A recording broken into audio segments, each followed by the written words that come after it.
আজকে আমার মায়ের আবদার হয়েছে, মাকে নিয়ে আজকে আমাকে ঘুরতে বেরোতেই হবে।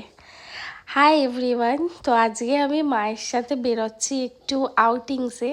ওনার আজকে জোর আবদার হয়েছে যে ওনাকে নিয়ে বেরোতেই হবে, সব সময় বন্ধুদের সাথে বেরোস, আমাকে তুই টাইম দিস না। আমি এসছি গরমের ছুটি কাটাতে মা বাপির কাছে। তো ভাবলাম সবাই গরমের ছুটি কাটাচ্ছে, এই গরমে আমিও একটু ছুটি কাটিয়ে আসি। তো যদিও বা শান্তিটা ওখানেই আছে, কারণ ওখানে এসিটা আছে আর এখানে আমাকে গরমে থাকতে হয়।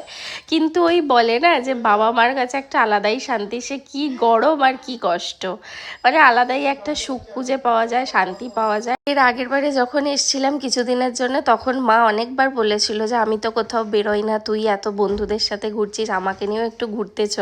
কিন্তু তখন আর মাকে টাইম দেওয়া হয়নি, তখন শুধু বন্ধুদের সাথেই টাইম কাটানো হয়েছিল। আর এবারে যখন এসছি মা একদমই পিছন ছাড়েনি। আর সন্ধেবেলা খুব মোমো খাওয়ার ক্রেভিংস হচ্ছিল আমারই।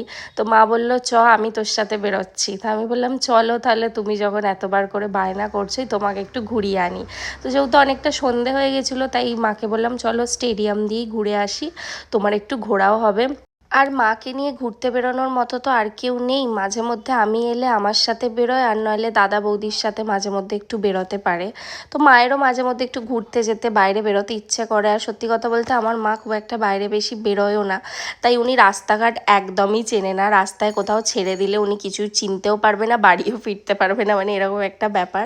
তো যাই হোক, মায়েরা তো এরকমই সরল সাদাসিধেই হয়, পৃথিবীর সব মায়েরাই এরকম হয়।